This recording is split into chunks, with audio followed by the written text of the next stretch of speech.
Back to my YouTube channel. साथियों, जैसा कि आप सभी को पता है कि बिहार में शिक्षकों की ट्रांसफ़र पोस्टिंग चल रही है और आज की अपडेट है जो कि ट्रांसफ़र पोस्टिंग से संबंधित है, जिसमें अंतर जिला को लेकर के और सेम जिला को लेकर के ट्रांसफ़र पोस्टिंग से संबंधित और जो टीआरई 3.0 वाले शिक्षक हैं और सक्षमता 2 वाले शिक्षक हैं, जिनको यहाँ पे अंतर जिला जो 3 जिलों के विकल्प को लेकर के यहाँ पे जिनको आवेदन नहीं दिया जा रहा है, ठीक है, ऐसे कैंडिडेट को लेकर के यहाँ पे हम लोग बात करने वाले हैं। और जिनका म्यूचुअल ट्रांसफ़र पहले किया जा चुका है, लेकिन अभी तक जो है उनका ट्रांसफ़र का लिस्ट जो है वो जारी नहीं किया गया है। और जो सामान्य ट्रांसफ़र की प्रक्रिया आपकी कराई गई थी, उसमें भी बहुत सारे ऐसे हज़ारों शिक्षक साथी बचे हुए हैं जिनका अभी तक का ट्रांसफ़र लिस्ट यानी कि सूची जारी नहीं हुई है। तो कब तक फाइनली यहाँ पे जारी किया जाएगा उसको लेकर के बात करेंगे। और यहाँ पे देखा जाए तो एक बड़ी लिस्ट आपकी जारी होने वाली है जो यहाँ पे जो स्थानांतरण आपका किया गया है, तो उसी के संबंध में हम लोग बात करने वाले हैं। चलिए एक बार देख लेते हैं। स्क्रीन पे आप देख पा रहे हैं कि शिक्षक का स्थानांतरण पर बड़ी अपडेट है, जो कि यहाँ पे बताया जा रहा है कि नए एसीएस यानी कि बी राजेंद्र सर जो नए एसीएस आए हैं बिहार में शिक्षा विभाग के, अब यहाँ पे उनके द्वारा बताया गया कि जो बयान जारी किया गया उनके द्वारा कि टीआरई 3 वाले शिक्षकों को क्यों शामिल नहीं किया गया।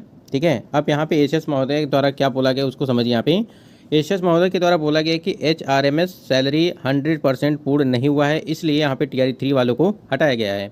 देखिए, एक तो यहाँ पे ये सैलरी को लेकर के बात की गई, एक आपका जो है टेक्निकल ज्वाइनिंग को लेकर के। अभी भी ऐसे जो टीआरई 3.0 वाले शिक्षक साथी हैं जिनका यहाँ पे टेक्निकल ज्वाइनिंग नहीं हो पाया है, यानी कि टेक्निकल ज्वाइनिंग नहीं हो पाया है। और दूसरी तरफ आप देखेंगे यहाँ पे एचआरएमएस जो समस्या देखने को मिल रही है कि अभी 100% यानी कि 100% यहाँ पे पूर्ण नहीं हो पाया है। और इस वजह से जो है यहाँ पे बताया जा रहा है इनके द्वारा कि इस वजह से जो है इनको बाहर किया गया है। बाकी जिनका, ठीक है, थोड़ा सा ध्यान दीजिएगा। अब मान लीजिए कुछ ही कैंडिडेट ऐसे बचे हुए हैं जिनका यहाँ पे टीआरई 3.0 वाले जो शिक्षक साथी हैं जिनका यहाँ पे टेक्निकल ज्वाइनिंग नहीं हो पाया है, तो क्या उनका तो नहीं हो रहा है, लेकिन जिनका सभी चीज़ कंप्लीट हो चुका है, टेक्निकल ज्वाइनिंग भी हो चुकी है, सैलरी से संबंधित कोई भी जो है समस्या नहीं है, फिर भी जो उनको मौका नहीं दिया जा रहा है। ठीक है, आप बिल्कुल समझ सकते हैं इस चीज़ को लेकर के। तो कम से कम उन शिक्षकों को जो है यहाँ पे मौका मिलना चाहिए जिनकी सभी चीज़ें जो है कंप्लीट है, टेक्निकल ज्वाइनिंग हो गया, सैलरी से संबंधित जो भी चीज़ें हैं जिनका पूर्ण हो चुका है। ऐसे शिक्षक को यहाँ पे जो टीआरई 3.0 वाले शिक्षक हैं उनको जो है यहाँ पे अंतर जिला 3 जिले के विकल्प जो यहाँ पे फिलअप आवेदन लिए जा रहे हैं उसमें जो उनको मौका दिया जाए, क्योंकि 5 से लगा करके 13 तारीख आपका जो है लास्ट डेट है। उसके बाद से डेट आगे बढ़ेगी कि नहीं बढ़ेगी वो बात की बात है। यहाँ पे देखेंगे कि अब चुनाव बाद स्थानांतरण होगा टीआरई 3 वाले शिक्षक का, जैसा कि आप देख पा रहे हैं यहाँ पे बताया गया है। और एक विकल्प नहीं चुन सकते हैं, यानी कहने का मतलब ये है कि बहुत सारे शिक्षक साथी ऐसे हैं जो यहाँ पे 3 जिलों का विकल्प जो यहाँ पे लिया जा रहा है वो जो है पहले में, दूसरे में और तीसरे में, ठीक है, एक ही विकल्प। जैसे कोई पटना की कैंडिडेट है तो पटना ही यहाँ पे तीनों में डिस्ट्रिक्ट यहाँ पे भरना चाहता है, तो ऐसे में ये चीज़ें बिल्कुल मुमकिन नहीं है। क्योंकि देखिए, अगर आप इस तरह से करेंगे तो हो सकता है कि यहाँ पे रिजेक्ट भी आपका हो सकता है आवेदन। तो ऐसे में जो भी चीज़ें हैं जो 3 डिस्ट्रिक्ट यहाँ पे दिया गया आपका, क्योंकि आपने देखा होगा कि यहाँ पे बगल में स्टार लगा हुआ है, तो इसका मतलब ये है कि आपको कंपलसरी है यहाँ पे फिलअप करना। ठीक है, बहुत सारे ऐसे हैं कि एक ही यहाँ पे फिल कर रहे हैं, तो ऐसी गलती नहीं करना है क्योंकि यहाँ पे रिजेक्ट हो जाएगा। बाकी यहाँ पे सेम यहाँ पे तीनों में नहीं रखना है, तो अलग अलग यहाँ पे ज़िला आपको जो है फिल करने हैं। उसके बाद से तो वही बात की है कि एक विकल्प नहीं चुन सकते हैं। और इस महीने में, ठीक है, इस महीने में हर हाल में जो है विद्यालय में योगदान हो जाएगा जितने भी कैंडिडेट का यहाँ पे ट्रांसफ़र से संबंधित जो भी चीज़ें हैं, क्योंकि इसमें जो है आपका लिस्ट जारी किया जाएगा। और जैसे ही आपका 5 से लगा करके 13 तारीख तक आपका आवेदन चलेगा और 14 से लगा करके 18 के बीच में विद्यालय यहाँ पे जो जिला आवंटन के साथ साथ विद्यालय का आवंटन भी किया जाएगा।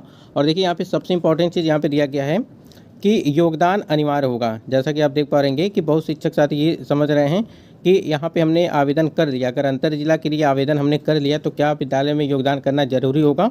अभी तक अगर पीछे थोड़ा सा आप देखेंगे बैक वाले में, जैसे कि जो सामान्य ट्रांसफ़र किया गया था, ठीक है, या अगर बात करें हम लोग म्यूचुअल ट्रांसफ़र किया गया था, तो ऐसे में ये चीज़ें था कि अगर आप यहाँ पे ज्वाइन करना चाहते हैं विद्यालय तो आप जा सकते हैं, ठीक है, अगर नहीं जाना चाहते तो नहीं जाएंगे, आप पुराने विद्यालय में बने रहेंगे। लेकिन इस बार क्या है, बताया जा रहा है कि योगदान अनिवार्य होगा।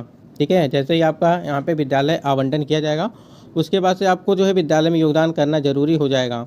ठीक है, लेकिन हम लोग ये चाहते हैं कि जिस कैंडिडेट जो नहीं चाहते हैं कि यहाँ पे योगदान करना, जिसको मनपसंद जगह नहीं मिल पाएगा, तो ऐसे में वो अपने विद्यालय में, पुराने विद्यालय में बने रहें। क्योंकि पिछली बार जो सामान्य ट्रांसफ़र और म्यूचुअल ट्रांसफ़र किया गया था तो उसमें सभी शिक्षक जो इस प्रकार से उनको मौका मिला था और एसीएस सिद्धार्थ। तो प्रयास यही है कि सभी लोग को जो है यहाँ पे जो है मौका मिले कि जो है अगर वो जो जाना चाहते हैं तो वो अपना ज्वाइन करेंगे, नहीं ज्वाइन करना चाहते तो ज्वाइन नहीं करेंगे। ऐसा जो है यहाँ पे विभाग की तरफ से क्लियर होनी चाहिए। स्क्रीन पे आप देख पा रहे हैं कि 14 से 18 सितंबर तक होगा शिक्षकों का तबादला। अभी जैसा कि हमने शुरू में ही आपको बताया था, क्योंकि यहाँ पे देखिए 5 लगा करके 13 तारीख तक आपके आवेदन चलेंगे। देखिए शिक्षा मंत्री ने कहा कि शिक्षकों के तबादला के लिए राज्य स्तर पर 3 जिलों के विकल्प लिए जाएंगे और इसके लिए 5 सितंबर तक ऑनलाइन आवेदन लिया जाएगा। डीएम की अध्यक्षता वाली कमेटी के माध्यम से 14 से 18 सितंबर तक रिक्त के हिसाब से तबादला होगा।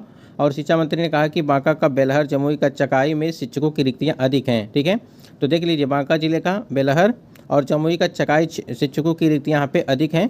कैमूर में भी कम शिक्षक हैं। और शिक्षा मंत्री ने कहा कि सॉफ्टवेयर से पूरी पारदर्शिता 98,000 शिक्षकों का जो है ऐच्छिक तबादला किया गया है और 32,000 से अधिक शिक्षकों का पारस्परिक यानी कि म्यूचुअल तबादला किया जा चुका है। तो 14 से 18 सितंबर तक सभी शिक्षकों के यहाँ पे ट्रांसफ़र। अभी हमने बताया आपको कि 5 से लगा करके आपका जो है 13 तारीख तक आवेदन, उसके बाद से 14 से लगा करके 18 तक आपका जिला आवंटन। ठीक है, और 18 के बाद से ही आपका विद्यालय के आवंटन की सूची वहाँ पे देखने को मिल सकती है। अब यहाँ पे अगर हम लोग बात करें टीआरई 3.0 वाले शिक्षकों को लेकर के कि टीआरई 3.0 को शिक्षकों को कब तक यहाँ पे मौका दिया जाएगा और क्यों देरी हो रही है, इसको लेकर के हमने बात किया कि जिसमें सैलरी से संबंधित समस्या है और जो आपका टेक्निकल ज्वाइनिंग है वो है। अपडेट भी यहाँ पे देखने को स्क्रीन पे आप देख पा रहेंगे कि टीआरई 3 2 माह बाद भी तकनीकी योगदान नहीं होने से शिक्षक परेशान हैं। आप यहाँ पे देख पा रहेंगे कि जो भी हैं जिला शिक्षा विभाग का डीपीओ स्थापना संभाग अपने कार्यों में रुचि नहीं लेने को लेकर के लगातार सुर्खियों में हैं, जिसके कारण शिक्षकों में नाराजगी है। और टीआरई 3 के शिक्षकों के योगदान के 2 माह से ऊपर बीत जाने के बाद भी तकनीकी योगदान नहीं होने से शिक्षक जो वो परेशान है। अभी हमने उसी को लेकर के बात किया कि आपका जो है टेक्निकल ज्वाइनिंग नहीं हो पा रहा है, इस वजह से भी समस्या आ रही है शिक्षकों में जो आवेदन नहीं कर पा रहे हैं। और खासकर अगर देखा जाए एक चीज़ और कि जो जिनका सारा चीज़ कंप्लीट है उनका भी नहीं हो पा रहा है, तो पोर्टल पे आपको जो मौका नहीं दिया गया है। तो ऐसे में देखेंगे यहाँ पे समस्या इसकी वजह से क्या है। देखिए यहाँ पे तकनीकी योगदान, यहाँ पे देखेंगे ऐसी स्थिति उत्पन्न हुई। शिक्षक का कहना है कि त्यागपत्र स्वीकृत और तकनीकी योगदान नहीं होने से म्यूचुअल ट्रांसफर, वेतन भुगतान जैसी समस्या उत्पन्न हो रही है। और सूत्रों की माने तो डीपीओ स्थापना संभाग से सब कुछ ठीक नहीं चल रहा है और संबंधित लिपिक जानबूझकर कार्य को लंबित रख रहे हैं। तो ऐसी जो है शिकायत मिल रही है और जिस वजह से शिक्षकों का यानी कि टेक्निकल ज्वाइनिंग नहीं होने से शिक्षकों का जो है ना ही म्यूचुअल हो पा रहा है, ना ही वेतन भुगतान हो पा रही है। ऐसी समस्या जो है उनके सामने खड़ी हुई है। तो टीआरई 3.0 वाले शिक्षक काफ़ी ज़्यादा परेशान है इस चीज़ को लेकर के, उनका टेक्निकल ज्वाइनिंग नहीं हुआ है जिससे वो ट्रांसफ़र में सम्मिलित यानी कि आवेदन नहीं कर पा रहे हैं। बाकी वेतन भुगतान से संबंधित समस्याएं आ रही हैं। तो ऐसे में सबसे ज़रूरी आपके लिए ये हो जाता है कि जो टीआरई 3.0 वाले और सक्षमता 2 वाले शिक्षक हैं उनको जो है इसमें जल्द से जल्द जो है विभाग को इस पर संज्ञान लेना चाहिए कि मौका मिलना चाहिए यहाँ पे जो आवेदन करने के लिए यानी कि ट्रांसफ़र में। यहाँ पे कुछ इंपॉर्टेंट अपडेट दिया गया है कि सचिवालय 3 जिला अपडेट है यानी कि 3 जिला अपडेट जो यहाँ पे चल रहा है अंतर जिला को लेकर के, जो भी कल आ रहे हैं उनके लिए कल जो भी आ रहे हैं और टीचर आईडी और सैलरी स्लिप लेकर आएंगे साथ में, यानी कि जो टीआरई 3.0 वाले शिक्षक हैं वो, क्योंकि उनको जो है इसमें जो है नॉट एलिजिबल दिखा रहा है। तो ऐसे में आपकी समस्याओं का समाधान सचिवालय से भी हो जाएगा। और एक पत्र भी लिखना है एसीएस सर के द्वारा, एसीएस सर को, बी राजेंद्र सर को, कि उसमें 3 जिले को लेकर के, क्योंकि टीआरई 3.0 वाले कैंडिडेट उसमें सम्मिलित नहीं हो पा रहे हैं, तो अपनी समस्याओं को आप बताएंगे उस पत्र में। ठीक है, तो देखिए सचिवालय से आज कुछ महत्वपूर्ण अपडेट आपको देखने को मिल सकती है।